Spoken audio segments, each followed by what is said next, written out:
ನಮಸ್ಕಾರ. ಮೆಗಾ ಸುದ್ದಿ ವಿಶೇಷ ಚರ್ಚಾ ಕಾರ್ಯಕ್ರಮಕ್ಕೆ ಸ್ವಾಗತ. ನಾನು ಸಂಪತ್ ವಂಡಾರು. ರಾಜ್ಯದಲ್ಲಿ ಸಚಿವರಾಗಿರುವಂಥ ಎಚ್.ಸಿ. ಮಹದೇವಪ್ಪ ಅವರು ಕೊಟ್ಟಿರುವಂಥ ಹೇಳಿಕೆ ದೊಡ್ಡ ಮಟ್ಟದಲ್ಲಿ ಚರ್ಚೆಗೆ ಕಾರಣವಾಗ್ತಾ ಇದೆ.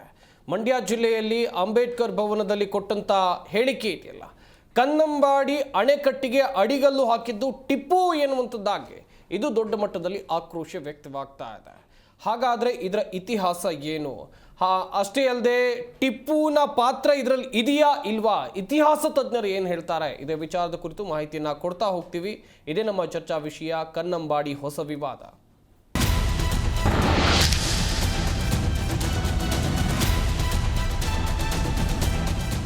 ರಾಜ್ಯದಲ್ಲಿ ಕನ್ನಂಬಾಡಿ ಅಣೆಕಟ್ಟು ವಿವಾದ ಮುಗಿಯುವಂಥ ಲಕ್ಷಣಗಳು ಕಾಣ್ತಾ ಇಲ್ಲ. ವಿವಾದವನ್ನು ಮತ್ತೆ ಹುಟ್ಟು ಹಾಕಿರೋದು ಸಮಾಜ ಕಲ್ಯಾಣ ಇಲಾಖೆ ಸಚಿವರಾಗಿರುವಂಥ ಎಚ್.ಸಿ. ಮಹದೇವಪ್ಪ ಅವರು. ನಾಲ್ವಡಿ ಮಹಾರಾಜರು ಕನ್ನಂಬಾಡಿಯನ್ನು ಕಟ್ಟಿದ್ರ ಅಥವಾ ಟಿಪ್ಪು ಕಟ್ಟಿಸಿದ್ದ? ಸದ್ಯಕ್ಕಿರುವಂಥ ಪ್ರಶ್ನೆ. ಸಚಿವರಾಗಿರುವಂಥ ಎಚ್.ಸಿ. ಮಹದೇವಪ್ಪ ಹೇಳಿಕೆಯಿಂದ ಹೊಸ ವಿವಾದ ಸೃಷ್ಟಿಯಾಗಿದೆ. ನಿನ್ನೆ ಹೇಳಿಕೆಯನ್ನು ಕೊಟ್ಟು ಇವತ್ತು ಸಚಿವರು ಉಲ್ಟಾ ಹೊಡೆದಿದ್ದಾರೆ. ಹಾಗೆಯೇ ಮಹದೇವಪ್ಪ ವಿರುದ್ಧ ಬಿಜೆಪಿ ಮೈಸೂರು ಸಂಸ್ಥಾನದವರು ಕೂಡ ಗರಂ ಆಗಿದ್ದಾರೆ. ಇನ್ನೊಂದು ಕಡೆಯಲ್ಲಿ 1990ರಲ್ಲೇ ಅಡಿಗಲ್ಲು ಹಾಕಿದ್ರು ಅಂತ 1790ರಲ್ಲೇ ಅಡಿಗಲ್ಲು ಹಾಕಿದ್ರು ಅಂತೇಳಿ ಸಚಿವರಾಗಿರುವಂಥ ಮಹದೇವಪ್ಪ ಅವರು ಕೊಟ್ಟಂಥ ಹೇಳಿಕೆ ದೊಡ್ಡ ಮಟ್ಟದಲ್ಲಿ ಆಕ್ರೋಶಕ್ಕೆ ಕಾರಣವಾಗ್ತಾರೆ. 1911ರಲ್ಲಿ ಮೈಸೂರು ಮಹಾರಾಜರಿಂದ ಜಲಾಶಯ ನಿರ್ಮಾಣ ಆಗಿರುವಂಥದ್ದು. ಕಾವೇರಿ ನದಿಗೆ ಅಡ್ಡಲಾಗಿ ಕಟ್ಟಿರುವಂಥ ರಾಜ್ಯದ ಪ್ರಮುಖ ಜಲಾಶಯ ಅಂತ ಹೇಳಿದ್ರೆ ಕನ್ನಂಬಾಡಿ ಅಣೆಕಟ್ಟೆ ಅಥವಾ ಕೃಷ್ಣರಾಜಸಾಗರ ಅಣೆಕಟ್ಟೆ. ವಿವಾದ ದೊಡ್ಡ ಮಟ್ಟದಲ್ಲಿ ಚರ್ಚೆಗೆ ಕಾರಣವಾಗ್ತಾ ಇದೆ. ಮೊದಲನೇದಾಗಿ ಸಚಿವರಾಗಿರುವಂಥ ಎಚ್.ಸಿ. ಮಹದೇವಪ್ಪ ಹೇಳಿಕೆಯನ್ನು ಕೊಟ್ಟು ಆ ಬಳಿಕ ಅದಕ್ಕೆ ಸಮರ್ಥನೆಯನ್ನು ಕೊಡುವಂಥ ಕೆಲಸವನ್ನು ಕೂಡ ಮಾಡಿದರು. ಹಾಗಾದರೆ ಇತಿಹಾಸ ಏನು ಹೇಳುತ್ತೆ? ಶಿಲಾನ್ಯಾಸದಲ್ಲಿ ಟಿಪ್ಪು ಹೆಸರಿರೋದು ನಿಜಾನ? ಟಿಪ್ಪು ಸುಲ್ತಾನ್ ನಿಧನ ಹೊಂದಿ 112 ವರ್ಷಗಳ ಬಳಿಕ ಕನ್ನಂಬಾಡಿ ಅಣೆಕಟ್ಟನ್ನು ಕಟ್ಟಲಾಗಿದೆ ಎನ್ನುವುದಾಗೂ ಕೂಡ ಒಂದಷ್ಟು ಚರ್ಚೆಗಳಾಗ್ತಾ ಇವೆ. ಸದ್ಯ ಈ ವಿವಾದ ಯಾಕೆ ಮತ್ತೆ ಮುನ್ನೆಲೆಗೆ ಬಂತು? ಮಂಡ್ಯ ಜಿಲ್ಲೆಯ ಶ್ರೀರಂಗಪಟ್ಟಣದಲ್ಲಿ ಸಚಿವರಾಗಿರುವಂಥ ಎಚ್.ಸಿ. ಮಹದೇವಪ್ಪ ಅವರು ಕೊಟ್ಟಿರುವಂಥ ಹೇಳಿಕೆ ವಿಚಾರವಾಗಿ ಪರವಿರೋಧ ಚರ್ಚೆಗಳು ಈಗ ಆಗ್ತಾ ಇದೆ. ನಿಜಕ್ಕೂ ಇತಿಹಾಸ ಗೊತ್ತಿಲ್ಲದೆ ಸಚಿವರು ಮಾತನಾಡಿದ್ರ? ಅದೇ ಭಾಗದವರು ಅಲ್ಲಿನ ಇತಿಹಾಸ ಗೊತ್ತಿರಬೇಕು, ಅಥವಾ ಯಾರನ್ನೋ ಓಲೈಕೆ ಮಾಡಿಕೊಳ್ಳೋದಕ್ಕೋಸ್ಕರ ಈ ರೀತಿಯಾದಂಥ ಹೇಳಿಕೆಯನ್ನು ಕೊಟ್ರ ಎನ್ನುವುದಾಗೂ ಕೂಡ ಚರ್ಚೆಗಳು ಆರಂಭ ಆಗಿದೆ.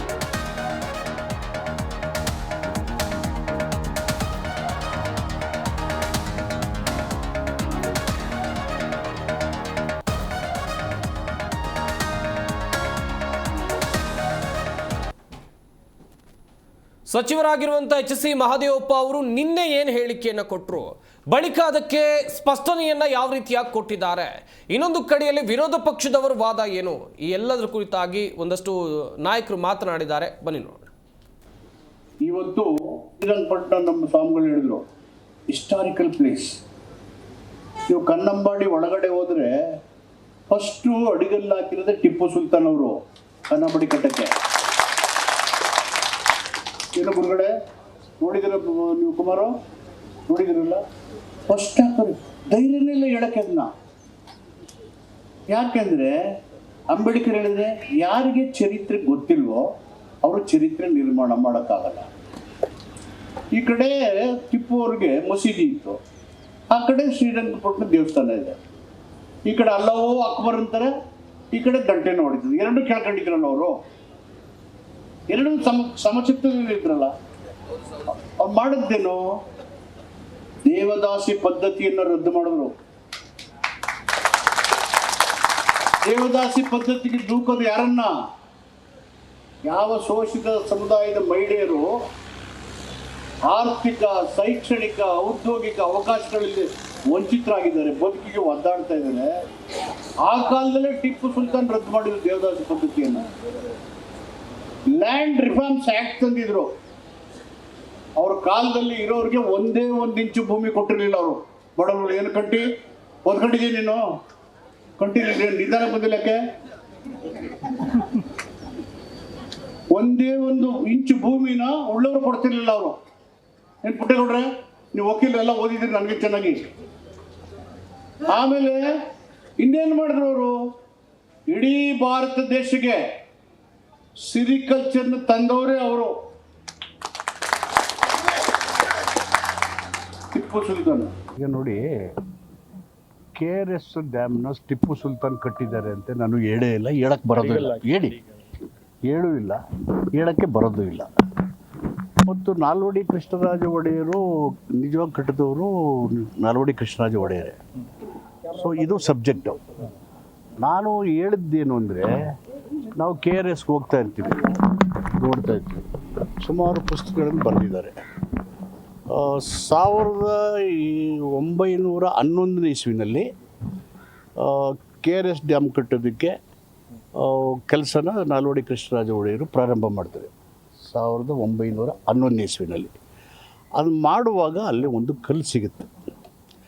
ಆ ಕಲ್ಲು 1794 ಇಸ್ವಿದು. 1794 ಇಸ್ವಿದು. ಎಲ್ಲಿ KRS ಡ್ಯಾಮ್ ಕೂಡ ಅಲ್ಲೇ ಆ ಕಲ್ಲು ಸಿಗುತ್ತೆ. ಅದು ಪರ್ಷಿಯನ್ ಲ್ಯಾಂಗ್ವೇಜಲ್ಲಿದೆ. ಪರ್ಷಿಯನ್ ಲ್ಯಾಂಗ್ವೇಜನ್ನು ಕನ್ನಡ, ಇಂಗ್ಲೀಷ್, ಪರ್ಷಿಯನ್ ಲ್ಯಾಂಗ್ವೇಜ್ ಮಾಡಿ ಆ ಕಲ್ಲನ್ನು ಅಲ್ಲೇ ಡ್ಯಾಮಲ್ಲೇ ಇಟ್ಟಿದ್ದಾರೆ ಅದನ್ನು. ಓಕೆ, ಇತಿಹಾಸದ ಪ್ರೇರೇಪಣೆ ಪಡ್ಕೊಂಡಿರೋಂಥ ತಾವು ಮಹಾನ್ ಭಾವರು ಇತಿಹಾಸ ನಿರ್ಮಾಣ ಮಾಡಲಿಕ್ಕೆ ಏನಾರು ಒಂದು ಸಣ್ಣದು ನಿಮ್ಮಿಂದ ಏನಾರು ಆಗಿದೆಯಾ? ಏನೂ ಆಗದೇನೆ ಏಕಾಏಕಿ ಟಿಪ್ಪು ಸುಲ್ತಾನ್ ಅವ್ರು ತೀರೋಗಿ ನಿಧನನೇ ಆಗಿದ್ದು 1799 ನಿಧನ ಆಗಿದ್ದಾರೆ. ಎಲ್ಲಿಂದ ಎಲ್ಲಿಗೆ ಸ್ವಾಮಿ? ಅವ್ರು 10 ಶತಮಾನ ಆದಮೇಲೆ KRS ಅಣೆಕಟ್ಟು ಪ್ರಾರಂಭ ಆಗಿರೋದು.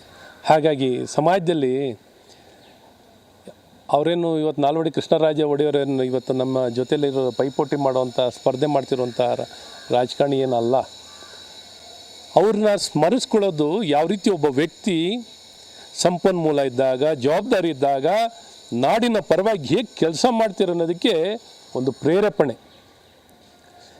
ಇವತ್ತೇನು ನಾಲ್ವಡಿಯವ್ರು ಬಂದು ಇವತ್ತೇನು ನೋಡಲ್ಲ, ಅವ್ರಿಗೆ ನಾವು ಇವತ್ತು ಮೆಚ್ಚುಗೆಯನ್ನು ವ್ಯಕ್ತಪಡಿಸಿದ್ದು. ಇದು ಸಮಾಜದಲ್ಲಿ ಒಬ್ಬ ವ್ಯಕ್ತಿ ಏನೆಲ್ಲ ಮಾಡಲಿಕ್ಕೆ ಸಾಧ್ಯವಿದೆ ಅನ್ನೋದನ್ನ ಹೇಗೆ ಮಾಡ್ಬೋದು ಅನ್ನೋದನ್ನ ಮಾಡಿ ತೋರಿಸಿರೋ ವ್ಯಕ್ತಿನ ನಾವು ಸ್ಮರಿಸ್ಕೊಂಡು ನೆನಪಿಸ್ಕೊಂಡು ಏನೆಲ್ಲ ಸಾಧಿಸ್ಬೋದು ಅನ್ನೋದಕ್ಕೆ ಇವತ್ತಿನ ಪೀಳಿಗೆ ಮುಂದಿನ ಪೀಳಿಗೆಗೆ ಒಂದು ಕಣ್ಣು ಮುಂದೆ ಇರುವಂಥ ಒಂದು ಸಾಕ್ಷಿ ಗುಡ್ಡೆ ಆಗಿರುತ್ತೆ.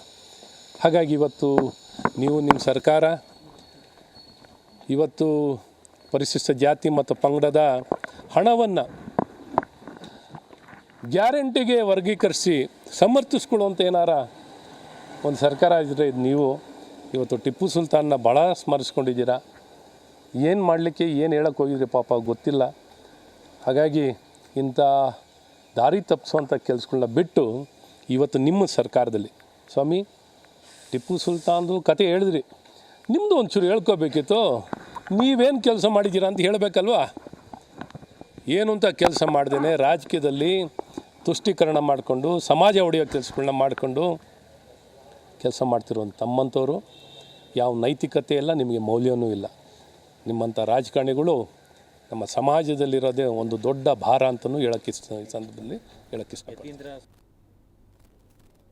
ಸಚಿವರಾಗಿರುವಂಥ HC ಮಹದೇವಪ್ಪ ಅವರು ಏನು ಹೇಳಿಕೆಯನ್ನು ಕೊಟ್ಟಿದ್ದಾರೆ, ಅದಾದ ಬಳಿಕ ಅದಕ್ಕೆ ಸ್ಪಷ್ಟೀಕರಣ ಕೊಡುವಂಥ ಕೆಲಸವನ್ನು ಹೇಗೆ ಮಾಡಿದ್ದಾರೆ, ಹಾಗೆಯೇ ವಿರೋಧ ಪಕ್ಷದವರ ವಾದ ಏನು ಅನ್ನೋದನ್ನು ನೀವು ಇಲ್ಲಿ ನೋಡಿದರೆ, ಯಾವುದೇ ಒಬ್ಬ ಸಚಿವ ಆಗಲಿ, ಶಾಸಕ ಆಗಲಿ, ನಾಯಕ ಆಗಲಿ ಒಂದು ವೇದಿಕೆಯ ಮೇಲೆ ಮಾತನಾಡ್ತಾರೆ, ಏನನ್ನೋ ಜನರಿಗೆ ಕನ್ವೆ ಮಾಡ್ತಾರೆ ಅಂತ ಹೇಳಿದ್ರೆ ಸ್ವಲ್ಪ ಇತಿಹಾಸ ಗೊತ್ತಿದ್ದು ಮಾತಾಡೋದು ಒಳ್ಳೆಯದು.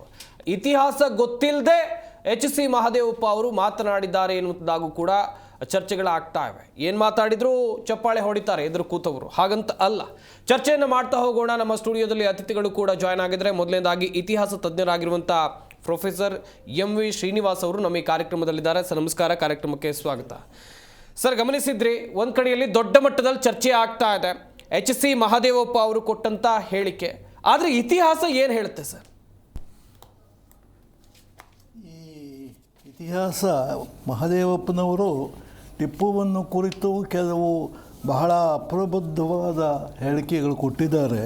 ಓಕೆ, ಇದು ಟಿಪ್ಪು ಸುಲ್ತಾನ್ ಬಗ್ಗೆ ಅನೇಕ ಇಂತಹ ಕೆಲವು ಅಸತ್ಯ ಅಥವಾ ಸತ್ಯಕ್ಕೆ ದೂರವಾದ ವಿಷಯ ಬರುತ್ತೆ. ಅವನೊಬ್ಬ ದುರಾದೃಷ್ಟ ವ್ಯಕ್ತಿ. ಅವನ ಜೀವನದಲ್ಲೆಲ್ಲ ಅನೇಕ ವಿರೋಧಗಳನ್ನು ಬ್ರಿಟಿಷರಿಂದ, ಮರಾಠರಿಂದ ಅನೇಕ ದಂಗೆಗಳನ್ನು ಎದುರಿಸಿದ. 4 ಯುದ್ಧಗಳಲ್ಲಿ ಮಾಡಿ ಕಡೆ 4ನೇ ಯುದ್ಧದಲ್ಲಿ ಸತ್ತು ಸಮಾಧಿಯಲ್ಲಿ ಇದ್ದಾನೆ. ಆದರೂ ಸತ್ತ ಮೇಲೂ ಅವನನ್ನು ಜನ ಬಿಡ್ತಾ ಇಲ್ಲ. ಅನೇಕ ವಾದ ವಿವಾದಗಳಿಂದ ಹಗ್ಗ ಜಗ್ಗಾಟ ನಡೀತಾ ಇದೆ. ಖಂಡಿತ ಈ ವಿಷಯ ಯಾಕೆ ಬಂತು ಅಂತ ನನಗೆ ಅರ್ಥವಾಗ್ತಿಲ್ಲ. ಮೊದಲನೇದಾಗಿ ಟಿಪ್ಪು ಸುಲ್ತಾನ್ ಅವನ ಅವಧಿಯಲ್ಲಿ ಅನೇಕ ಕೆಲಸಗಳನ್ನು ಮಾಡಿದ್ದಾನೆ. ದುರದೃಷ್ಟಕರವಾದ ವಿಷಯ ಅಂದರೆ ಅವನು ಮಾಡದೇ ಇರೋದನ್ನು ಮಾಡಿದ್ದಾನೆ ಅಂತ ಹೇಳೋದು, ಮಾಡಿರೋದನ್ನು ಮಾಡಲಿಲ್ಲ ಅಂತ ಹೇಳಿ ಸಾಕಷ್ಟು ಗೊಂದಲ, ಸಾಕಷ್ಟು ವಿರೋಧವನ್ನು ಮತ್ತು ಸಮಾಜದಲ್ಲಿ ಅನೇಕ ವೇಳೆ ಅಪ್ರಿಯವಾದ ವಾತಾವರಣವನ್ನು ಸೃಷ್ಟಿಸೋದು ಬಹಳ ದುರದೃಷ್ಟಕರ. ಈಗ ಈ ವಿಷಯಕ್ಕೆ ಬರೋಣ. ಅವನು ಅಣೆಕಟ್ಟು ಕಟ್ಟದ ಅಂದವಾಗ ಕಾವೇರಿ ನದಿಗೆ ಅಣೆಕಟ್ಟು ಕಟ್ಟದ ಅಂತ ಅಂದಾಗ ಕಾವೇರಿ ನದಿ ವಿಷಯ ಯೋಚನೆ ಮಾಡಿ. ಸಾಮಾನ್ಯವಾಗಿ ಆ ನದಿ ಬಗ್ಗೆ ಅನೇಕರು ಅನೇಕ ರೀತಿಯಲ್ಲಿ ಉಪಯೋಗಿಸ್ಕೊಂಡಿದ್ದಾರೆ. ಮಾನವ ನದಿ ನೀರನ್ನು ಬಳಸ್ಕೊಳ್ಳೋದು, ಕುಡಿಯೋದಕ್ಕೆ, ವ್ಯವಸಾಯಕ್ಕೆ, ಸಾರಿಗೆ ನಡೀತಾ ಎಲ್ಲ ನದಿಗಳನ್ನು ಬಳಸ್ಕೊಳ್ತಾ ಹೋಗಿದ್ದಾರೆ. ಕಾವೇರಿ ನದಿಗೆ ಎಷ್ಟೋ ಜನ ಅಣೆಕಟ್ಟುಗಳು ಕಟ್ಟಿ ಅದನ್ನು ಬಳಸಿದ್ದಾರೆ. ಚೋಳರ ಕಾಲದಲ್ಲಿ ಕರಿಕಾರ ಚೋಳ ಅನ್ನೋ ಒಂದು ಅಣೆಕಟ್ಟು ಕಟ್ಟಿದ್ದ. ಏಕೆಂದರೆ ವ್ಯವಸಾಯಕ್ಕೆ ಅದನ್ನು ಬಳಸ್ಕೊಳ್ಳೋದಕ್ಕೆ ಅನೇಕರು ಕಟ್ಟಿದ್ದುಂಟು. ಟಿಪ್ಪು ಸುಲ್ತಾನ್ ಕಟ್ಟಿದ ಅನ್ನೋದು ಯಾವ ದಾಖಲೆ ಬಂತೋ ಗೊತ್ತಿಲ್ಲ. ಒಂದು ವಿಷಯ ನಾನು ಹೇಳಕ್ಕೆ ಪ್ರಯತ್ನ ಪಡ್ತೇನೆ. ಅಡಿಪಾಯ ಹಾಕ್ದ, ಫೌಂಡೇಶನ್ ಹಾಕ್ದ ಅಂತ ಒಂದು ಮಾತು ಹೇಳುತ್ತಾರೆ. ಹಾಗಂದರೆ ಫೌಂಡೇಶನ್ ಅಂದರೆ ಬಹಳ ದೊಡ್ಡ ಕೆಲಸ. ಅನೇಕ ವರ್ಷಗಳ ಕಾಲ ಆ ಫೌಂಡೇಶನ್ ಹಾಕಿದ್ರೆ ಅರ್ಧ ಅಣೆಕಟ್ಟಾದಂಗೆ. ಆ ರೀತಿ ಅವನು ಅಷ್ಟು ವರ್ಷಗಳ ಕಾಲ ಅಷ್ಟು ಕೂಲಿಯವರನ್ನು ಇಟ್ಕೊಂಡು, ಸಾಮಗ್ರಿ ಇಟ್ಕೊಂಡು ಮಾಡಿದ್ದಕ್ಕೆ ಎಲ್ಲೂ ದಾಖಲೆ ಇಲ್ಲ. ಟಿಪ್ಪು ಸುಲ್ತಾನ್ ಅಂತ ದೊಡ್ಡ ಒಂದು ಯೋಜನೆಯನ್ನು ಕೈಗೊಂಡಿದ್ದ ಅಂತ ಅಧಿಕೃತ ದಾಖಲೆಯೂ ಇಲ್ಲ, ಸಮಾಜದಲ್ಲಿ ಯಾರೂ ಹೇಳ್ತಾ ಇಲ್ಲ. ಆದ್ದರಿಂದ ಈ ಅಡಿಪಾಯ ಅಂದರೆ 1 ಅಡಿ 2.5 ಅಡಿ ಒಂದು ಕಲ್ಲು ಹಾಕೋದು ಅಂತದ ಬಹಳ ಬೃಹತ್ ಯೋಚನೆ. ಅದಾಗೋದಕ್ಕೆ ಎಲ್ಲೂ ಕೂಡ ಸಾಧ್ಯ, ಅದು ದಾಖಲೆ ಇಲ್ಲ. ಇನ್ನು ಕಟ್ಟಿದ ಬಗ್ಗೆ ಬೇಕಾದಷ್ಟು ದಾಖಲೆ ಇದೆ. ಇಂಜಿನಿಯರ್ಸ್ ಪ್ಲ್ಯಾನ್ ಮಾಡಿದ್ದಾರೆ. ಅದರ ಪ್ರಕಾರ ಮಹಾರಾಜರು ಕಷ್ಟಪಟ್ಟು ಅದನ್ನು ಹಂತ ಹಂತವಾಗಿ ಬೆಳೆಸ್ಕೊಂಡು ಅವೆಲ್ಲ ರಿಕಾರ್ಡ್ ಇದೆ. ಈಗ ಆಧುನಿಕ ಕಾಲದಲ್ಲಿ ನಾವೆಲ್ಲವೂ ರಿಕಾರ್ಡ್ ಇಡ್ತೀವಿ ಅಫಿಷಿಯಲ್ ಆಗಿ, ಆರ್ಕಿಟೆಕ್ಚರ್ ದೃಷ್ಟಿಯಿಂದ. ಆದ್ದರಿಂದ ಇದನ್ನು ಯಾರೂ ಕೂಡ ಅನುಮಾನ ಪಡಬೇಕಾದ್ದೇ ಇಲ್ಲ.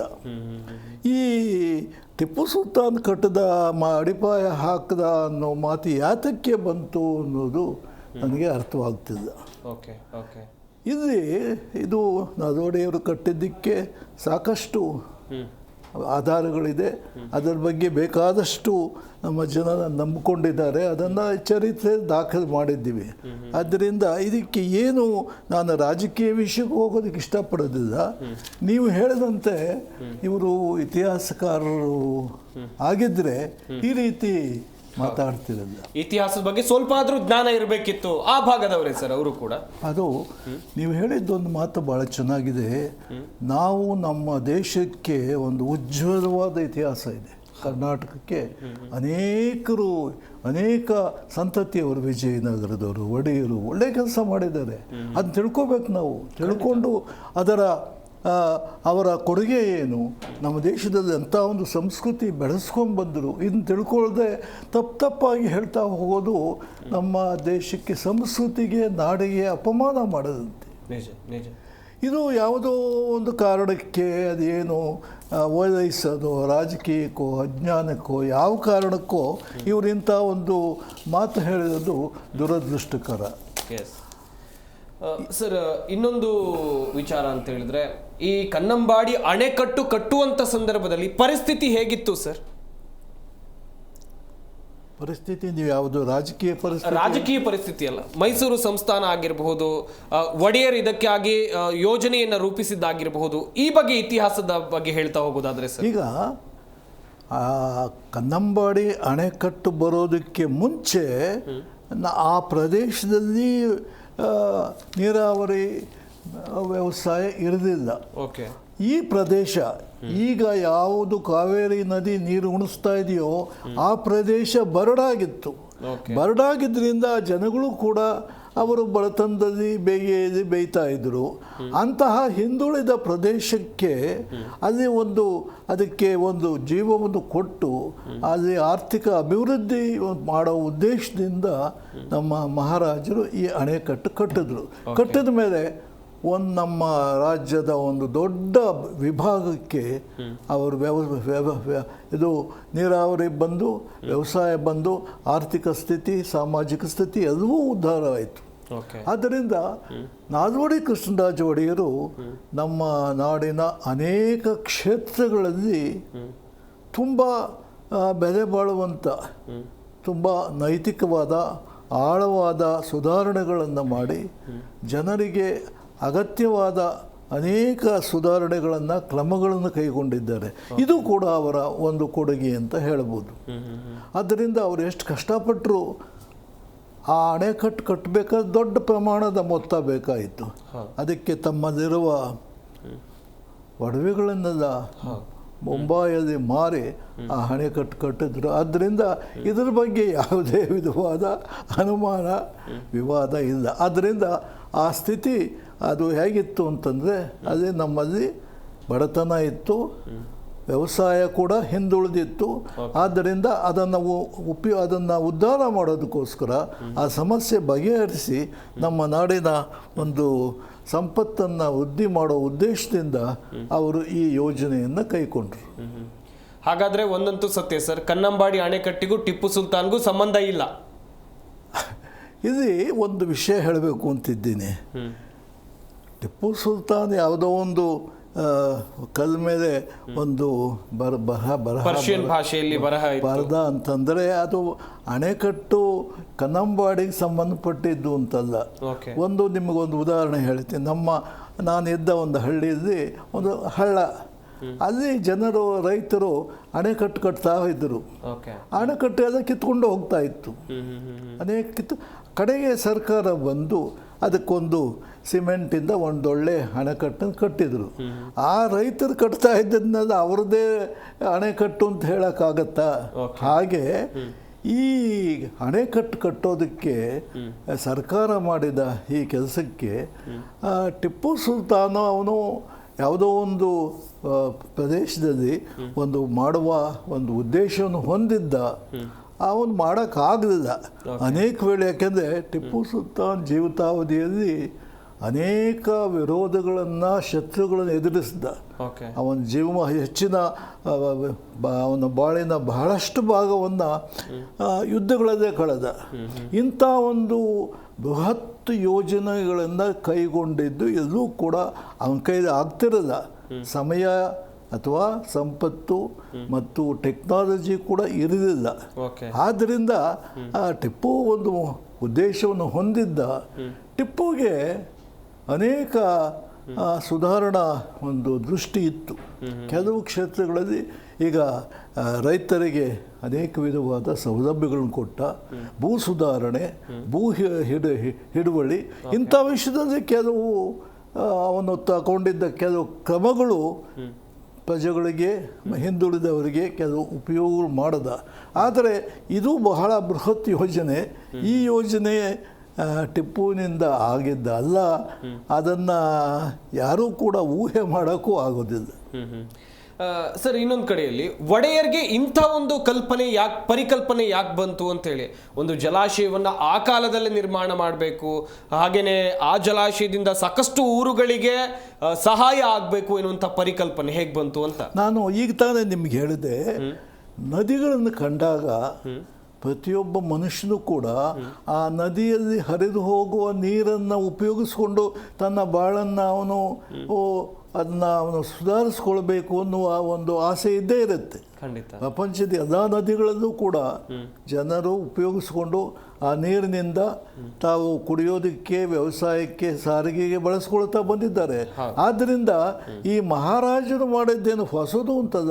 ಯಾವುದೇ ಒಬ್ಬ ರಾಜ ಪ್ರಜೆಗಳಿಗೆ ಉಪಯೋಗ ಆಗದೆ ಇಂತಹ ಕಾಲುವೆಗಳನ್ನು ನಿರ್ಮಿಸೋದು, ಕೆರೆಗಟ್ಟೆಗಳನ್ನು ನಿರ್ಮಿಸೋದು.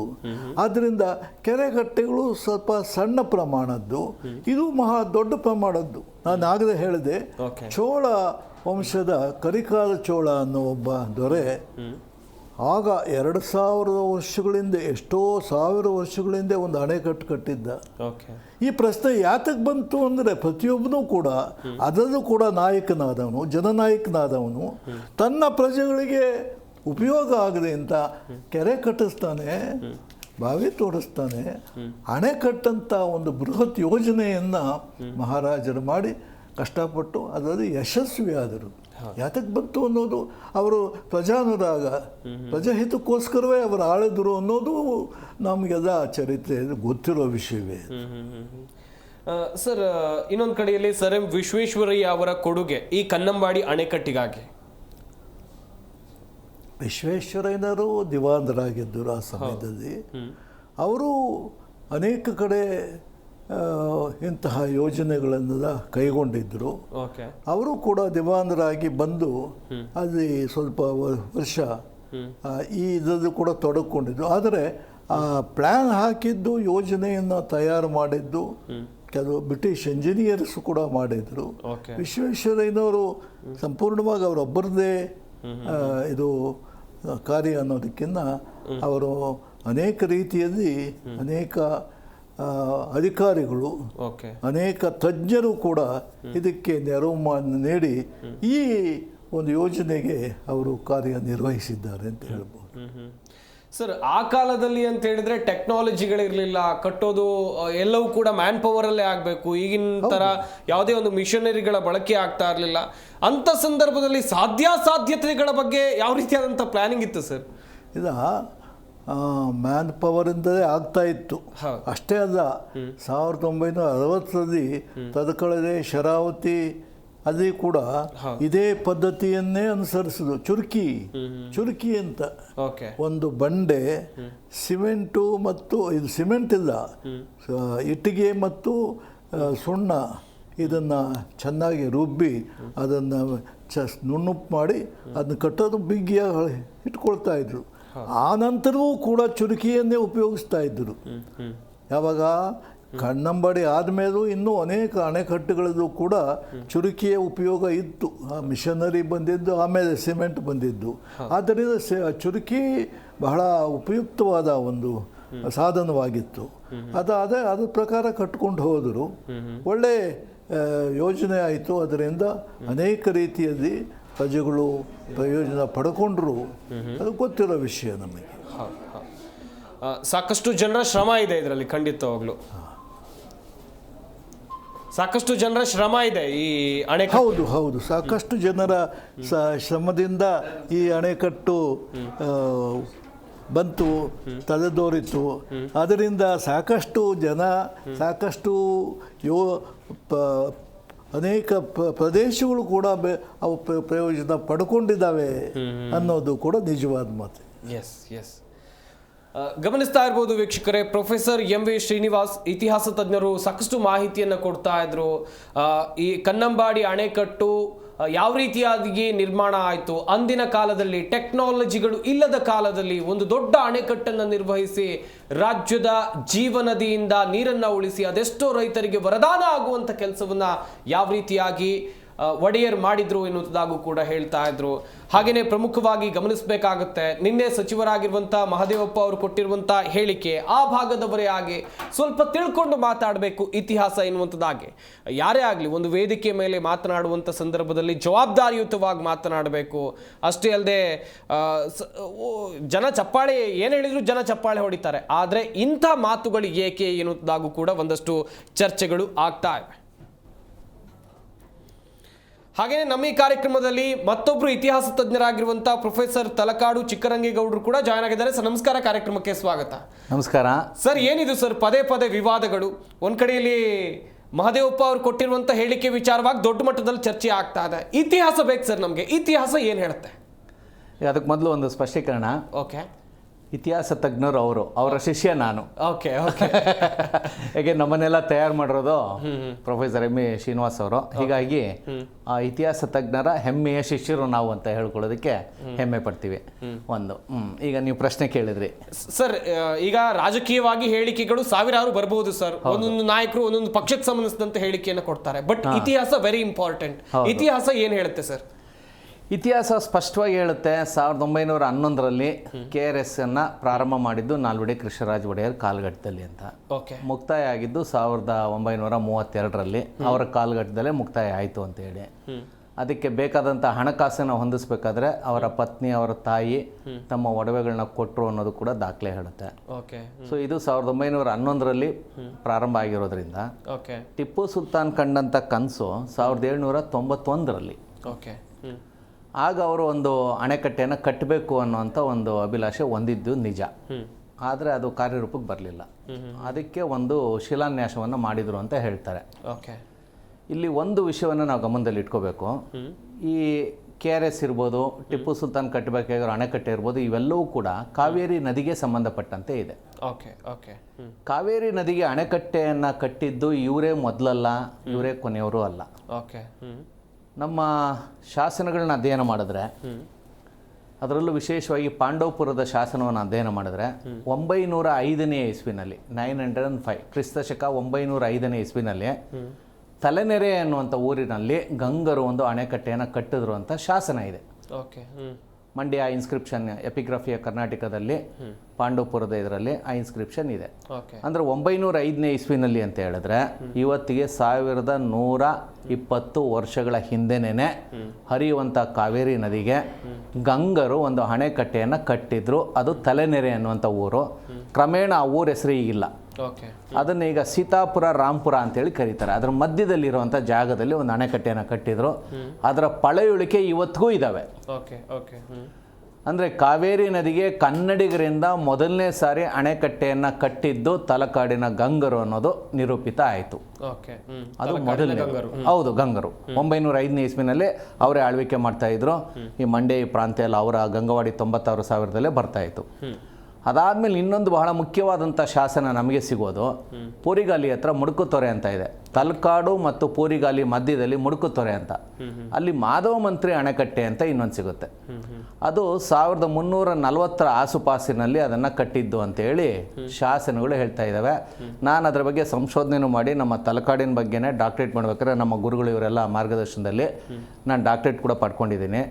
ಆ ಶಾಸನ ಏನು ಹೇಳುತ್ತೆ ಅಂದರೆ, ಅದು ಹೊಯ್ಸಳರ ಕಾಲದ ಕೊನೆಘಟ್ಟದಲ್ಲಿ, ವಿಜಯನಗರ ಕಾಲಘಟ್ಟದ ಪ್ರಾರಂಭದಲ್ಲಿ ಆ ಡ್ಯಾಮನ್ನು ಕಟ್ಟಿದ್ರು. ತಲಕಾಡಿನಲ್ಲಿ ಒಂದು ಅಲಮೇಲಮ್ಮನ ಶಾಪ ಅಂತ ಹೇಳ್ತೀವಲ್ಲ, ಆ ಮರಳು ಬಂತು ಅಂತ ಹೇಳ್ತಾರೆ. ಅದಕ್ಕೆ ಮೂಲಭೂತ ಕಾರಣ ಈ ಡ್ಯಾಮು ಕೂಡ. ಅಂದರೆ ಎರಡನೇ ಅಣೆಕಟ್ಟೆಯನ್ನು ಹೊಯ್ಸಳರು ಮತ್ತು ವಿಜಯನಗರದರಸು ಇಬ್ಬರಿಗೂ ಕ್ರೆಡಿಟ್ ಕೊಡಬೇಕಾಗುತ್ತೆ. ಬಹುಶಃ ಪ್ರಾರಂಭ ಆಗಿದ್ದು ಅಣೆಕಟ್ಟೆ ಕಟ್ಟುವಂಥ ಕಾಮಗಾರಿ ಹೊಯ್ಸಳರ ಕಾಲದಲ್ಲಿ ಆಗಿರುತ್ತೆ, ಮುಕ್ತಾಯ ವಿಜಯನಗರ ಕಾಲಘಟ್ಟದಲ್ಲಿ ಆಗಿರುತ್ತೆ. ಅದರ ರೂವಾರಿ ಮಾಧವ ಮಂತ್ರಿ ಅಂತ ಹೇಳಿ. ಮಾಧವ ಮಂತ್ರಿ ಅಂದರೆ ಆತ ತಲಕಾಡಿನ ಒಬ್ಬ ಸುಪುತ್ರ. ನಂತರದ ದಿನಗಳಲ್ಲಿ ವಿಜಯನಗರ ಸಾಮ್ರಾಜ್ಯಕ್ಕೆ ಹೋಗಿ ಸೇವೆ ಸಲ್ಲಿಸ್ತಾನೆ.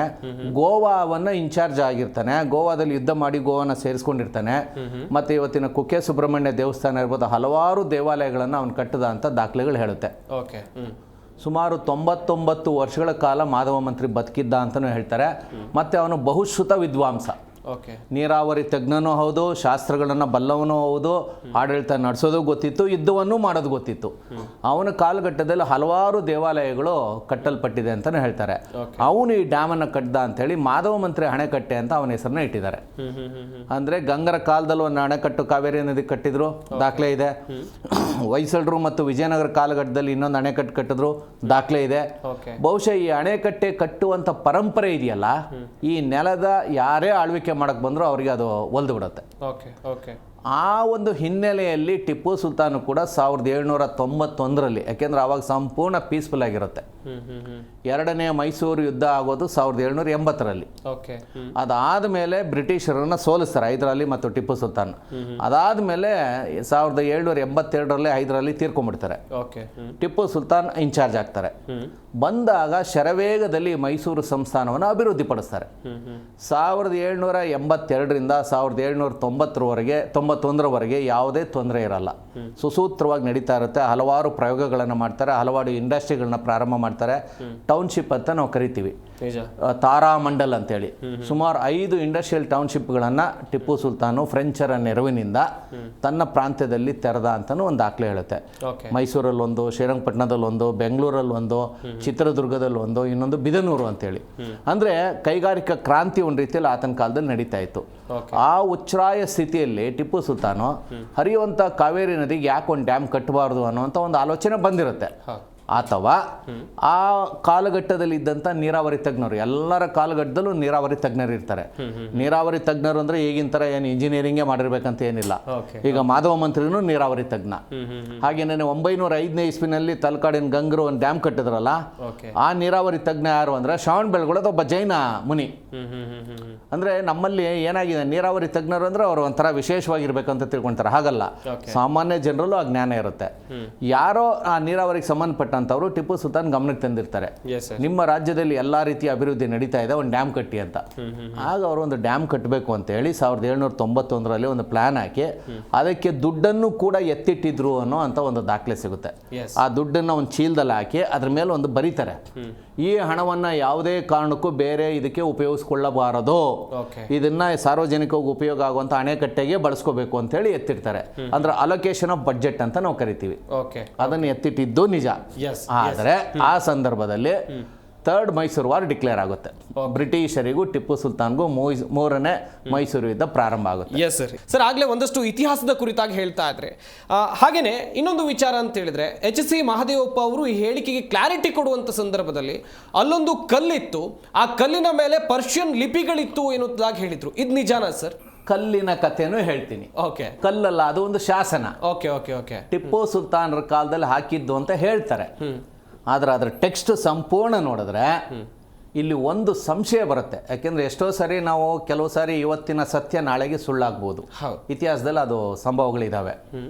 ಈಗ ಶಾಸನದ ಸತ್ಯಾಸತ್ಯತೆಯನ್ನು ಮೊದಲನೇದಾಗಿ ಒಂದು ದೃಢೀಕರಿಸಬೇಕು. ಒಂದು ಎರಡನೇದಲ್ಲಿರುವಂಥ ಟೆಕ್ಸ್ಟ್ ನೋಡಿದ್ರೆ ಸಂಪೂರ್ಣ ಹಿಂದೂಗಳು ಹಾಕುವಂಥ ಟೆಕ್ಸ್ಟ್ ಥರ ಇದೆ ಒಂದು.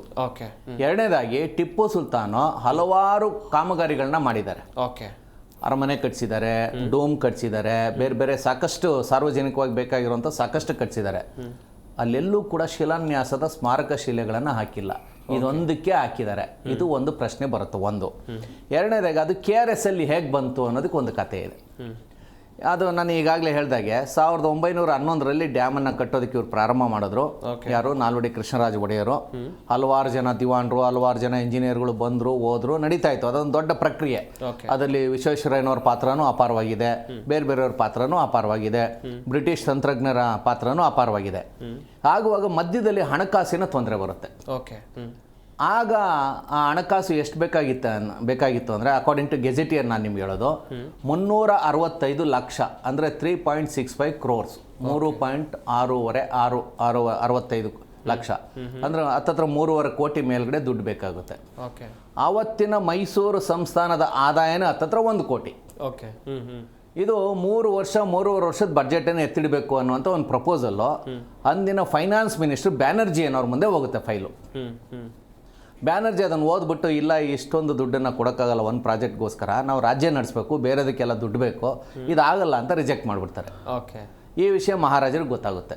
ಅವ್ರಿಗಾಗ ಯೋಚನೆ ಎತ್ಕೊಳ್ಳುತ್ತೆ, ಇಲ್ಲ ಈ ಡ್ಯಾಮ್ ಕಟ್ಟಿದ್ರೆ ರಾಜ್ಯಕ್ಕೆ ಒಳ್ಳೇದಾಗುತ್ತೆ, ಏನಾದರೂ ಮಾಡಬೇಕಲ್ಲ ಅಂದಾಗ ಅವರ ತಾಯಿ ಕೆಂಪನಂಜಮ್ಮಣ್ಣಿ ಅವರು, ಅವ್ರನ್ನ ಮಹಾಮಾತೃಶ್ರೀ ಅಂತ ಕರಿತಾ ಇದ್ರು ದಾಖಲೆಗಳಲ್ಲಿ. ವಾಣಿ ವಿಲಾಸ್ ಸನ್ನಿಧಾನ ಅಂತ ಅವರ ನೇಮ್ ಪಟ್ಟಕ್ಕೆ ಬಂದ ಮೇಲೆ ಅವರ ಮೂಲ ಹೆಸರು ಕೆಂಪನಂಜಮ್ಮಣ್ಣಿ ಅಂತೇಳಿ 10ನೇ ಚಾಮರಾಜ ಒಡೆಯರ್ ಅವರ ಪತ್ನಿ, ವಿಧವಾ ಮಹಾರಾಣಿ ಅಂತಾನು ಕರೀತಾರೆ. ಅವರು ಮತ್ತೆ ಅವರ ಸೊಸೆ ಮಹಾರಾಣಿ ಪ್ರತಾಪ ಕುಮಾರಿ ಅಂತ, ನಾಲ್ವಡಿ ಕೃಷ್ಣರಾಜ ಒಡೆಯರ್ ಅವರ ಪತ್ನಿ. ಅವರು ಗುಜರಾತಿನ ಜುನಾಗಢದ ರಾಜಕುಮಾರನ ಮಗಳು. ಅವರು ಮಹಾರಾಣಿಯಾಗಿರ್ತಾರೆ, ಇವರು ಮಹಾಮಾತೃಶ್ರೀ ಆಗಿರ್ತಾರೆ. ಅತ್ತೆ ಸೊಸೆ ಇಬ್ಬರು ಮಾತಾಡಿಕೊಂಡು ನಮ್ಮ ಹತ್ರ ಹಲವಾರು ಅರಮನೆಯಲ್ಲಿ ಒಡವೆಗಳು ಬಿದ್ದಿದೆ, ನಾವೇನು ಅದನ್ನು ಹಾಕೊಳ್ಳಲ್ಲ, ಒಂದನ್ನು ಇಲ್ಲಿ ನಾವು ಅಭಿನಂದಿಸಬೇಕು. ಮೈಸೂರು ಮಹಾರಾಜರ ವಂಶದ ಹೆಣ್ಣುಮಕ್ಕಳ ಬಗ್ಗೆ ಅವ್ರು ಯಾವತ್ತೂ ಕೂಡ ಲಕ್ಸುರಿ ಲೈಫ್ ಲೀಡ್ ಮಾಡಿದವರಲ್ಲ. ಸರಳವಾದ ಜೀವನ, ಉನ್ನತವಾದಂಥ ಚಿಂತನೆ. ನೀವು ಉತ್ತರ ಭಾರತದ ರಾಣಿಯರ ಮೈ ಮೇಲೆ ಇರೋ ಒಡವೆಗಳು ನೋಡಿದ್ರೆ, ನಮ್ಮ ಮಹಾರಾಣಿಯರ ಮೈ ಮೇಲೆ ಒಡವೆ ನೋಡಿದ್ರೆ, ಇವರೆಲ್ಲ ಸಾಧಾರಣವಾಗಿ ಬದುಕ್ತಂಥವ್ರು. ಅಂದ್ರೆ ಜನರಿಗೋಸ್ಕರ ಇವ್ರು ಬದುಕಿದ್ರು, ಲಕ್ಸುರಿ ಜೀವನ ಮಾಡೋದಕ್ಕೆ ಅವ್ರು ಬದುಕಿದ್ರು ಅಂತ ಹೇಳ್ಬೋದು. ಆಗ ಅವರಿಬ್ರು ಏನು ಯೋಚನೆ ಮಾಡ್ತಾರೆ ಅಂದರೆ, ನಮ್ಮ ಈ ಒಡವೆಗಳು ಇಟ್ಕೊಂಡು ಏನು ಮಾಡೋಣ, ಹೇಗಿದ್ರು ದುಡ್ಡು ಬೇಕು ಅಂತೇಳಿ ಚಿಂತೆಯಲ್ಲಿದ್ದಾರೆ ಮಹಾರಾಜರು, ಅವ್ರಿಗೆ ಕೊಟ್ಬೇಡ ಅಂತೇಳಿ ಇಬ್ಬರು ಸೇರಿ ತಮ್ಮ ಒಡವೆಗಳನ್ನು ಕೊಟ್ಟು ಇದನ್ನು ಬಳಸ್ಕೊಳ್ಳಿ ಅಂತ ಹೇಳ್ತಾರೆ. ಆಗ ನಾಲ್ವಡಿ ಕೃಷ್ಣರಾಜ ಒಡೆಯರು ಆ ಒಡವೆಗಳನ್ನ ತಗೊಂಡು ಅಧಿಕಾರಿಗಳ ಮೂಲಕ ಬಾಂಬೆನಲ್ಲಿ ಮಾರಾಟ ಮಾಡಿ ಆ ದುಡ್ಡು ಮತ್ತು ಇನ್ನೊಂದಷ್ಟು ದುಡ್ಡನ್ನ ವ್ಯವಸ್ಥೆ ಮಾಡಿ ಈ KRS ಡ್ಯಾಮನ್ನು ಕಂಪ್ಲೀಟ್ ಮಾಡೋದಕ್ಕೆ ಒಂದು ಗ್ರೀನ್ ಸಿಗ್ನಲ್ ತೋರಿಸ್ತಾರೆ. ಹೀಗಾಗಿ KRS ಡ್ಯಾಮ್ಗೆ ಏನಾದರೂ ದುಡ್ಡು ಆಗಿದೆ, ಖರ್ಚಾಗಿದೆ ಅಂದರೆ, ಒಂದು ಮಹಾರಾಣಿದು, ಇನ್ನೊಂದು ಮಹಾಮಾತೃಶ್ರೀ ಅವ್ರದ್ದು, ಇಬ್ಬರು ಮಹಿಳೆಯರದು, ಮತ್ತೆ ಮೈಸೂರು ಟ್ರೆಜರಿ ದುಡ್ಡು, ಇವೆಲ್ಲವೂ ಸೇರಿ ಬಹುಶಃ ಸಾರ್ವಜನಿಕ ದೇಣಿಗೆಯನ್ನು ತೊಗೊಂಡಿರ್ತಾರೆ. ಅದರ ಬಗ್ಗೆ ಸ್ವಲ್ಪ ಅಧ್ಯಯನ ಆಗಬೇಕು. ಈ ಎಲ್ಲವನ್ನ ಕ್ರೋಢೀಕರಿಸಿ ಸಂಪನ್ಮೂಲವನ್ನು ಡ್ಯಾಮ್ ಕಟ್ಟೋದಕ್ಕೆ ಅವರು ಮುಕ್ತಾಯ ಮಾಡ್ತಾರೆ. 1932ರಲ್ಲಿ ಡ್ಯಾಮ್ ಮುಕ್ತಾಯ ಆದಾಗ ಆ ಸಂದರ್ಭದಲ್ಲಿ ಮಿರ್ಜಾ ಇಸ್ಮಾಯಿಲ್ ರವರು ದಿವಾನರಾಗಿ ಬರ್ತಾರೆ. ಮಿರ್ಜಾ ಇಸ್ಮಾಯಿಲ್ ರವ್ರ ಬಗ್ಗೆ ಒಂದೇನಂದ್ರೆ, ಅವ್ರು ಸ್ವಲ್ಪ ಉದ್ಯಾನವನ ಪ್ರಿಯರು. ಅವರು ನಾಲ್ವಡಿ ಕೃಷ್ಣರಾಜ ಒಡೆಯರ್ ಅವರ ಕ್ಲಾಸ್ಮೇಟು, ಜೊತೆಗೆ ಭಾಳ ಆತ್ಮೀಯರು, ಸೆಕ್ರೆಟರಿ ಆಗಿದ್ರು, ಆಮೇಲೆ ದಿವಾನರಾಗ್ತಾರೆ. ಅವರು ನಾಲ್ವಡಿ ಅವರಿಗೆ ಒಂದು ಸಲಹೆ ಕೊಡ್ತಾರೆ, ಇಷ್ಟು ಒಳ್ಳೆಯ ಡ್ಯಾಮನ್ನು ನಾವು ಕಟ್ಟಿದ್ದೀವಿ, ಇಲ್ಲಿ ಯಾಕೆ ಒಂದು ದೊಡ್ಡ ತೋಟವನ್ನು ಕಟ್ಟಬಾರ್ದು, ಉದ್ಯಾನವನವನ್ನು ಅಂತ ಹೇಳ್ತಾರೆ. ಕಾಶ್ಮೀರದ ಶಾಲಿಮಾರ್ ಗಾರ್ಡನ್ ಅಂತ ಇದೆ, ಅದೆಲ್ಲ ನಮ್ಮ 20 ರೂಪಾಯಿ ನೋಟಲ್ಲಿ ಜನಗಳು ನೋಡ್ಬೋದು. ಆ ಥರ ಮೊಘಲರು ಅದನ್ನು ಕಟ್ಟಿದ್ರು. ಆ ಥರ ನಾವು ಒಂದು ಉದ್ಯಾನವನವನ್ನು ಕಟ್ಟೋಣ ಅಂದಾಗ ನಾಲ್ವಡಿ ಕೃಷ್ಣರಾಜ ಒಡೆಯರು ಅನುಮತಿ ಕೊಡ್ತಾರೆ, ಕಟ್ಟಿ ಅಂತೇಳಿ. ಅದನ್ನು ಕಟ್ಟೋದಕ್ಕೆ ಪ್ರಾರಂಭ ಮಾಡ್ತಾರೆ. ಯಾವುದನ್ನ ಬೃಂದಾವನ್ ಗಾರ್ಡನ್ ಅನ್ನು ಕಟ್ಟೋದಕ್ಕೆ ಪ್ರಾರಂಭ ಮಾಡ್ತಾರೆ. ಆ ಸಂದರ್ಭದಲ್ಲಿ ಯಾರೋ ಒಬ್ರು ನೀರಾವರಿ ತಜ್ಞರು ಇರ್ಬೋದು, ಇಲ್ಲ ಟಿಪ್ಪು ಸುಲ್ತಾನ್ ಅಭಿಮಾನಿಗಳಿರ್ಬೋದು. ಟಿಪ್ಪು ಸುಲ್ತಾನ್ ಇಲ್ಲ ಅಂದ್ರೆ ಅವ್ರ ಅಭಿಮಾನಿಗಳು ಇರ್ತಾರಲ್ಲ, ಜನರೇಷನ್ ಟುಗೆದರ್, ಅವ್ರು ಯಾರೋ ಬಂದು ಮಿರ್ಜಾ ಇಸ್ಮಾಯಿಲ್ಗೆ ಹೇಳಿರ್ತಾರೆ, ಈ ರೀತಿ ಡ್ಯಾಮ್ ಕಟ್ಟಬೇಕು ಅಂತೇಳಿ ಟಿಪ್ಪು ಸುಲ್ತಾನ್ ಒಂದು ಕನಸನ್ನ ಕಂಡಿದ್ರು, ಅದಕ್ಕೆ ಸಂಬಂಧಪಟ್ಟಂತೆ ಒಂದು ಶಿಲಾನ್ಯಾಸ ಮಾಡಿದ್ರು, ಆ ಶಿಲಾಫಲಕ ಇದೆ ನೋಡಿ ಅಂತ ಹೇಳ್ತಾರೆ. ಅದನ್ನ ಇವರು ಮಿರ್ಜಾ ಇಸ್ಮಾಯಿಲ್ ಅವ್ರು ನೋಡ್ಬಿಟ್ಟು ನಾಲ್ವಡಿ ಅವ್ರ ಗಮನಕ್ಕೆ ತಂದಾಗ ನಾಲ್ವಡಿ ಅವರು ಸಂತೋಷ ಪಡ್ತಾರೆ. ಇಲ್ಲಿ ಇನ್ನೊಂದು ವಿಚಾರವನ್ನ ಕನ್ನಡದ ರಾಜರುಗಳ ಬಗ್ಗೆ ನಾವು ಮೆಚ್ಕೋಬೇಕು. ತನ್ನ ಹಿಂದಿನ ರಾಜರು ಮಾಡಿರುವಂಥ ಒಳ್ಳೆಯ ಕೆಲಸಗಳನ್ನು ಕೂಡ ಮನಪೂರ್ವಕವಾಗಿ ಒಪ್ಪುವಂಥ ಮನಸ್ಥಿತಿ ನಮ್ಮಲ್ಲಿದೆ. ಅದನ್ನು ಇವತ್ತಿನ ರಾಜಕಾರಣಿಗಳು ಅದನ್ನು ಕಲಿಬೇಕು. ಇದಕ್ಕೆ ಇತಿಹಾಸ ಓದಬೇಕು ಅನ್ನೋದು. ಇವರ ಹಿಂದಿನ ಮಂತ್ರಿಗಳು, ಇವರ ಹಿಂದಿನ ಸರ್ಕಾರಗಳು ಒಳ್ಳೆ ಕೆಲಸ ಮಾಡಿದ್ರೆ ಒಳ್ಳೆ ಕೆಲಸ ಮಾಡಿದ್ರೆ ಅಂತ ಹೇಳ್ಬೇಕು, ಟೀಕೆ ಮಾಡಕ್ ಹೋಗ್ಬಾರ್ದು. ನಾಲ್ವಡಿ ಅವರೆಲ್ಲ ಆ ಗುಣ ಇತ್ತು. ಹೌದಾ, ಟಿಪ್ಪು ಸುಲ್ತಾನ್ ಇಷ್ಟು ಒಳ್ಳೆ ಕೆಲಸ ಮಾಡಿದ್ರ, ಅದ್ಯಾವ್ದು ನೋಡೋಣ ಅಂತೇಳಿ ಅದನ್ನ ನೋಡ್ಬಿಟ್ಟು ಕೊನೆಗೆ ಹೇಳ್ತಾರೆ, ಈ ಕಲ್ಲನ್ನ ಬೃಂದಾವನ್ ಗಾರ್ಡನ್ ಅಲ್ಲೇ ಇಡಿ ಅಂತೇಳಿ. ಆ ಗೇಟ್ ವೇ ಆಫ್ ಬೃಂದಾವನ ಅಂತ ಏನು ನಾವು ಕರಿತೀವಿ, ಬಹಳ ಅದ್ಭುತವಾದಂಥ ಒಂದು ಶಿಲಾ ಕಟ್ಟಡ ಅದು. ಅದ್ರ ಒಳಗಡೆ ಅದನ್ನು ತಂದಿಟ್ಟು ಅದು ಪರ್ಷಿಯನ್ ಭಾಷೆಯಲ್ಲಿ ಇರೋದನ್ನ ಆಂಗ್ಲ ಭಾಷೆಗೆ, ಕನ್ನಡ ಭಾಷೆಗೆ ತರ್ಜುಮೆ ಮಾಡಿಸಿ, ಅಂದ್ರೆ ಪ್ರತಿ ಮಾಡಿಸಿ ಅದನ್ನ ಅಲ್ಲಿ ಮೂರನ್ನು ಅಲ್ಲಿ ಇಟ್ಟಿದ್ದಾರೆ.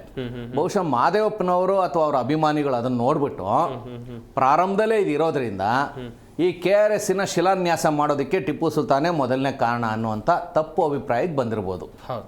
ಅದಲ್ಲ, KRSನ ಕಾನ್ಸೆಪ್ಟೇ ಬೇರೆ, ಟಿಪ್ಪು ಸುಲ್ತಾನ್ ಕಟ್ಟಬೇಕು ಅಂತಿದ್ದಂಥ ಅಣೆಕಟ್ಟೆಯ ಕಾನ್ಸೆಪ್ಟೇ ಬೇರೆ.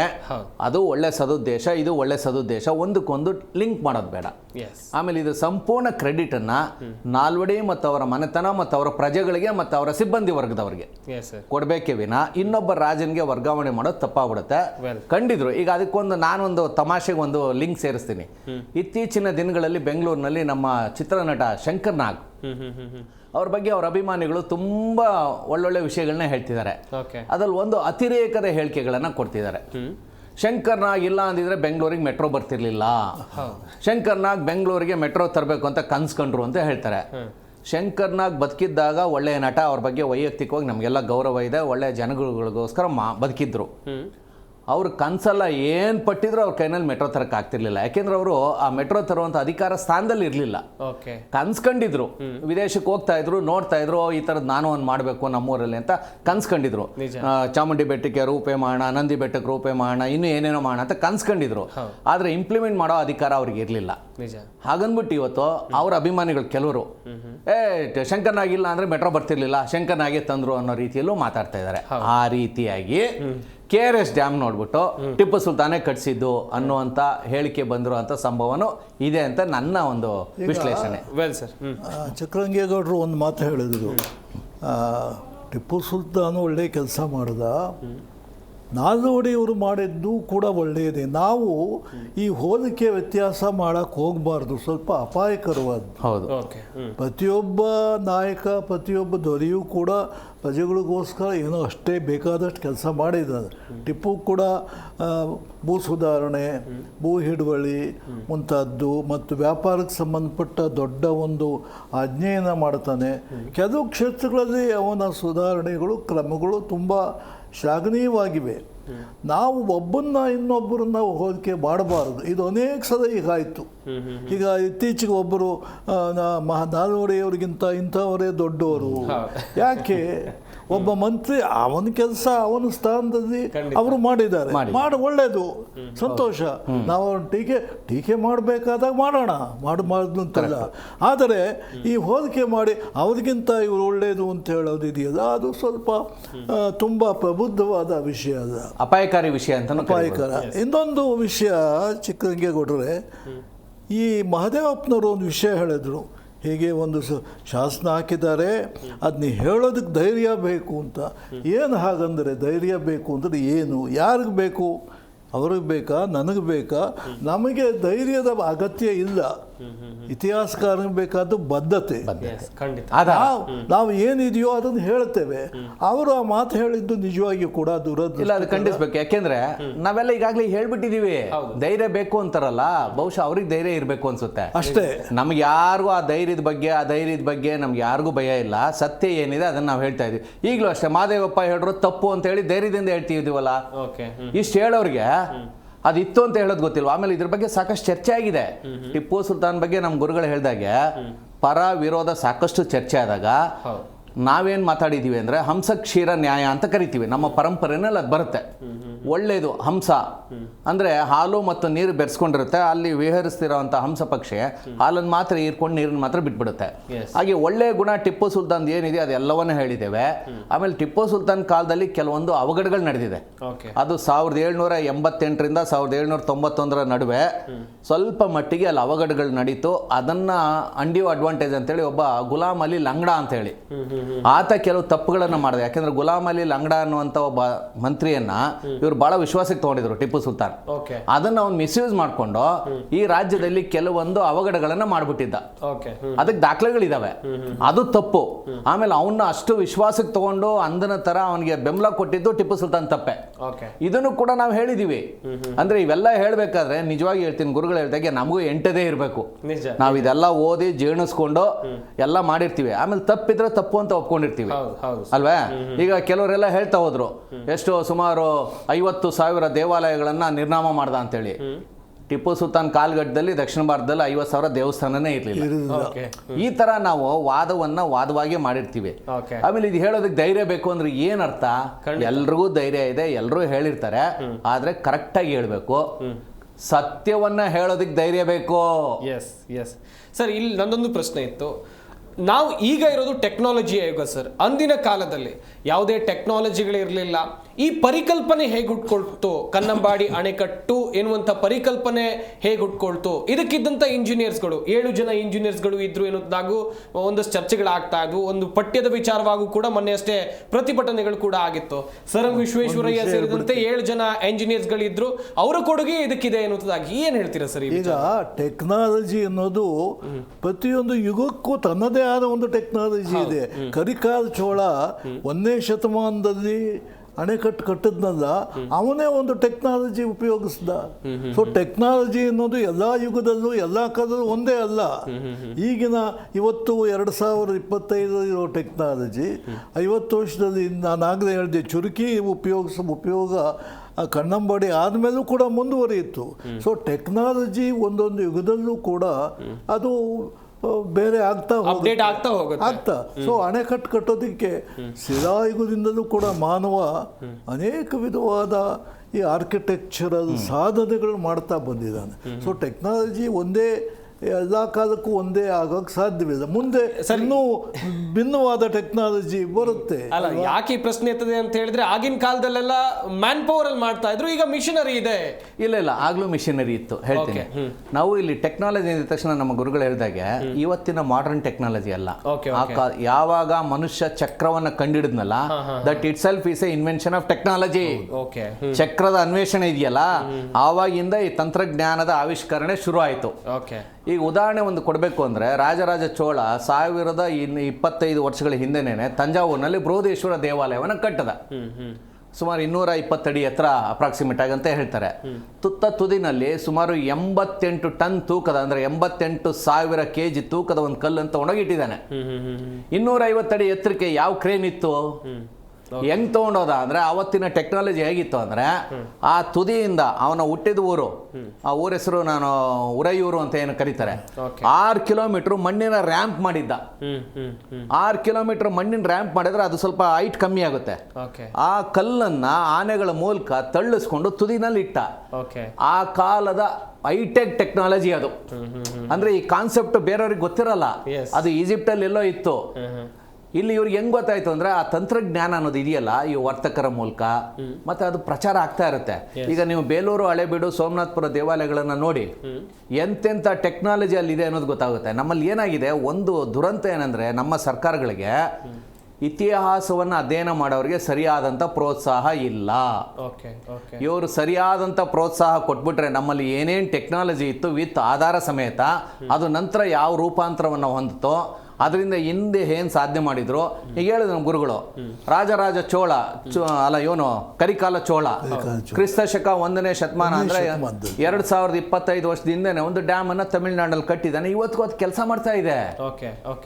ಆದ್ರೆ ನಂತರದ ದಿನಗಳ ಕಟ್ಟಿದ್ರಲ್ಲ ತುಂಗಭದ್ರಾ ಡ್ಯಾಮು, ಗೇಟ್ ಎಲ್ಲ ಕೊಚ್ಕೊಂಡು ಹೋಗ್ಬಿಡ್ತು. ಆ ಗೇಟ್ ಯಾಕೆ ಕೊಚ್ಕೊಂಡು ಹೋಗ್ಲಿಲ್ಲ? ನಿಜ. ಅದನ್ನ ನೀವು ತಂತ್ರಜ್ಞಾನ, ಒರಿಜಿನಲ್ ತಂತ್ರಜ್ಞಾನ, ಅದು ಭಾರತೀಯ ತಂತ್ರಜ್ಞಾನ, ದಕ್ಷಿಣ ಭಾರತದ ತಂತ್ರಜ್ಞಾನ, ನಮ್ಮ ರಾಜರ, ನಮ್ಮ ವಿಜ್ಞಾನಿಗಳ ಈ ನೆಲದಲ್ಲಿ ಹುಟ್ಟಿದಂತವರ ತಂತ್ರಜ್ಞಾನ, ಇವನ್ನೆಲ್ಲ ಅಧ್ಯಯನ ಮಾಡೋದಕ್ಕೆ ನಮ್ಮ ಸರ್ಕಾರದಲ್ಲಿ ಒಂದು ಇತಿಹಾಸ ಪ್ರಾಧಿಕಾರವೇ ಇಲ್ವಲ್ಲ.